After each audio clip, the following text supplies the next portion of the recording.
सरकार, ये शब्द तो हम रोज ही सुनते ना, है ना, पर कभी सोचा है कि ये पूरा सिस्टम चलता कैसे है? और सबसे बड़ा सवाल, ऐसा क्या है जो सरकार के किसी एक हिस्से को बेहिसाब ताकतवर होने से रोकता है? चलिए आज इसी पहेली को सुलझाते हैं।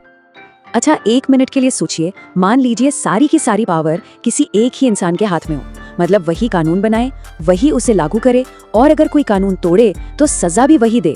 सब कुछ एक ही इंसान के कंट्रोल में। आप सोच सकते हैं कैसी होगी वो दुनिया? और देखिए, ये कोई मनगढ़ंत कहानी नहीं है। इतिहास में झांके तो ऐसे कई राजा महाराजा मिलेंगे जिनके पास पूरी की पूरी अथॉरिटी थी। इसी को कहते हैं शक्तियों का संकेंद्रण। आसान भाषा में कहें तो वन मैन शो। तो इसी अनलिमिटेड पावर वाली प्रॉब्लम के सोल्यूशन के तौर पर मॉन्टेस्क्यू नाम के एक फिलोसोफर एक बहुत ही सिंपल लेकिन जबरदस्त आइडिया लेकर आए, और वो आइडिया था सेपरेशन ऑफ पावर्स, यानी शक्तियों का बंटवारा। आइडिया बहुत सीधा सा था कि पावर को एक जगह इकट्ठा रखने के बजाय उसे बांट दो और हर हिस्से को इतनी ताकत दो कि वो दूसरे पर नजर रख सके।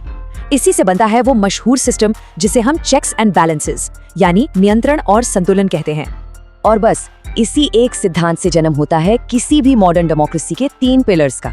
तो चलिए एक कानून का सफर देखते हैं शुरू से आखिर तक और समझते हैं कि ये तीनों पिलर्स काम कैसे करते हैं। तो कहानी शुरू होती है लेजिस्लेचर यानी विधायिका से। जैसा कि नाम से ही जाहिर है, ये सरकार की वो ब्रांच है जिसका काम है कानून बनाना। अब इसे और आसानी से समझने के लिए एक रियल लाइफ एग्जांपल लेते हैं। याद है digital personal data protection bill आया था, जो हमारे आपके ऑनलाइन डेटा को प्रोटेक्ट करने के लिए था। बस उसी का सफर देखते हैं। तो भारत में लेजिस्लेचर का मतलब है हमारी संसद। अब संसद में क्या होता है? कोई भी बिल सीधे कानून नहीं बनता। पहले उसे पेश किया जाता है, फिर उस पर खूब बहस होती है, जरूरी बदलाव होते हैं और आखिर में होती है वोटिंग। जब ये सब हो जाता है तब वो आगे बढ़ता है। ठीक है, तो मान लीजिए बिल पास हो गया और कानून बन गया, लेकिन अभी तो वो सिर्फ कागज पर है, राइट? असल में जमीन पर उससे कौन उतारेगा?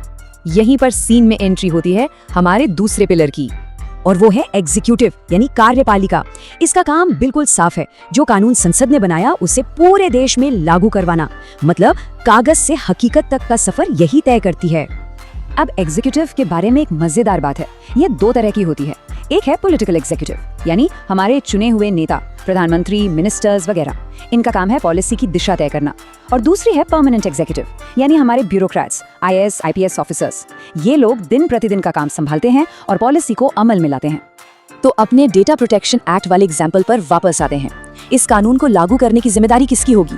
बिल्कुल एग्जीक्यूटिव की, यानी IT मिनिस्ट्री जैसे विभाग नए डेटा बोर्ड बनाएंगे, ऑफिसर्स नियुक्त करेंगे और ये पक्का करेंगे कि सब लोग नए रूल्स फॉलो करें। चलिए, तो अब तक कानून बन भी गया और लागू भी होने लगा, लेकिन 1 मिनट, क्या हो अगर किसी को लगे कि ये कानून तो ठीक नहीं है या ये मेरे फंडामेंटल राइट्स के खिलाफ है? तब क्या? बस यहीं पर तस्वीर में आता है हमारा तीसरा और शायद सबसे जरूरी पिलर, जुडिशरी यानी न्यायपालिका। देखिए, जुडिशरी को आप एक रेफरी की तरह समझ सकते हैं। उसका काम ये देखना है कि गेम रूल्स के हिसाब से खेला जा रहा है या नहीं। ये हमारे संविधान की व्याख्या करती है, जो कि देश का सबसे बड़ा रूल बुक है, और ये भी सुनिश्चित करती है कि किसी के भी फंडामेंटल राइट्स न छीने जाएं। और ये कोई एक कोर्ट नहीं है, बल्कि पूरा का पूरा एक स्ट्रक्चर है। सबसे नीचे हैं डिस्ट्रिक्ट कोर्ट्स, जहां रोजमर्रा के मामले जाते हैं। उनके ऊपर हैं हाई कोर्ट्स और पिरामिड के टॉप पर बैठा है सुप्रीम कोर्ट, जिसका फैसला आखिरी माना जाता है। अब फिर से अपने डेटा वाले कानून पर लौटते हैं। अगर किसी को लगता है कि यह नया एक्ट उनकी प्राइवेसी के अधिकार यानी राइट टू प्राइवेसी को छीन रहा है, तो वो क्या कर सकता है? वो सीधे कोर्ट का दरवाजा खटखटा सकता है। और यहीं पर कोर्ट अपना सबसे पावरफुल टूल इस्तेमाल करता है, जिसे कहते हैं जुडिशियल रिव्यू। इसे आप एक तरह का फाइनल क्वालिटी चेक समझ सकते हैं। अगर कोर्ट को लगता है कि यह कानून संविधान के किसी नियम को तोड़ रहा है, तो वो उसे या तो पूरी तरह से रद्द कर सकती है या सरकार को उसमें बदलाव करने का आदेश दे सकती है। इतनी पावर है जुडिशरी के पास।